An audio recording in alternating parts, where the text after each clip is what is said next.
So, you got that new archetype for me? Yes sir, it's called Fallen of Albaz. Sounds cool. What does it do? Well, it's a new fusion archetype that revolves around this one teenage boy that can fuse away with other monsters to create new powerful fusions. Oh, that's cool. That sounds really powerful. Actually sir, not even a little bit. At the beginning, we're only gonna release it with one fusion monster and basically no support for like 2 years. Okay, that seems a bit weird to wait that long. Oh, it is weird. People are not going to touch this card and even wonder why we printed it in the first place, but then we're going to release an archetype called Despia. Oh, those sound cool. What's their deal?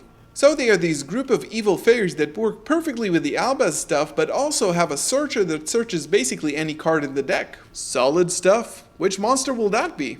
His name is Albert and he's a clown. Pretty badass if you ask me.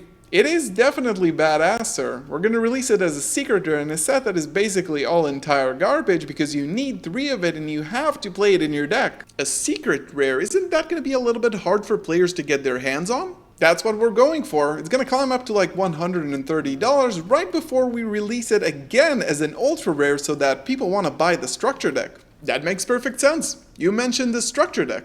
Indeed, sir. After 2 years of being complete unplayable garbage, we're finally going to release new support in the form of a structure deck. We're going to release a new boss monster and, of course, a new fusion spell that sends material from the deck to the graveyard. Wow, there's not a single card that can stop that from happening, probably. Nothing that I can think of. We're also going to reprint all the fusion monsters and introduce a new boss monster called Mirror Jade the Iceblade Dragon that can banish without targeting and can even send an extra deck monster to the graveyard as cost. Wait, what? Yeah, and it's also going to be really hard to interact with because if you get rid of it, it blows up your entire board. Sounds fair and balanced to me. So this structure deck, is it finally going to have reprints for all those expensive Despia cards and things like branded opening? Actually, sir, it's not in the structure deck at all. Wouldn't it make sense because those are essential to play the deck? I don't know. Fair enough. We're also going to reprint a bunch of Dragon Link cards, some fusion support, and of course the Dogmatica monsters that don't actually work with the archetype at all. Okay, that just sounds weird and inconsistent right now. Yeah, it is actually weird when you think about it.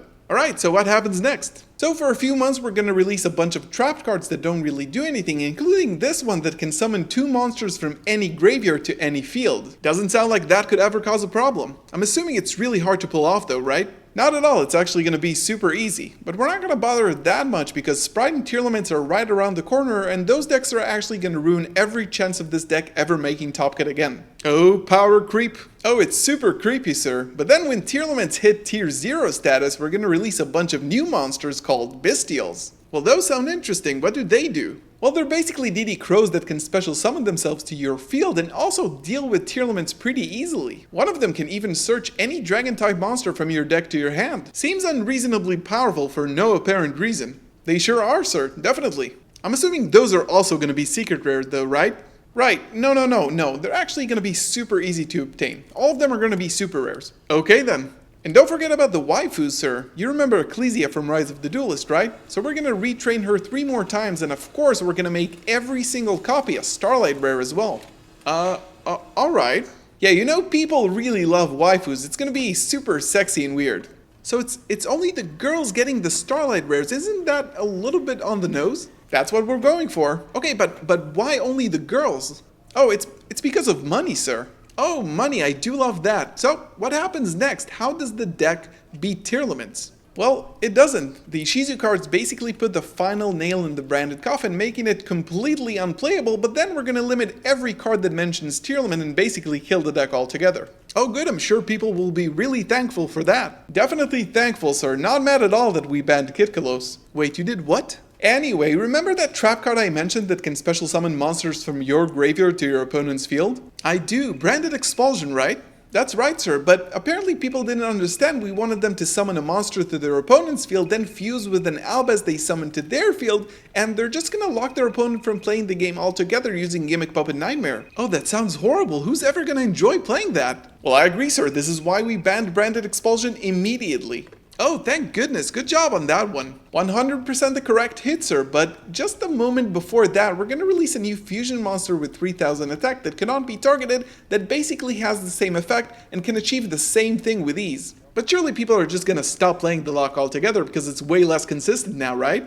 No, people are still definitely going to play it. Well, okay then. So, what do you think? Well, that sounds like an incredible story that can make us an incredible amount of money. Make sure you use that new Starlight Rare printer we just got in the office on basically every card from now on, okay? Oh, definitely, sir. Definitely. So thank you for watching this Yu-Gi-Oh! Pitch meeting. Let me know in the comments below what archetype should I pitch next. And before we head off, the Sleeve Chief Summer Sale is about to begin on July 30th. A lot of new products, restock of old products. There's going to be a lot of exciting stuff, a lot of things you want to get your hands on, including new shipping to the US. So US folks, I know you are watching this. It's going to be really worth it to keep an eye out. So again, follow me on Twitter for all the updates. Thank you so much for watching. I'll see you in the next one. Peace.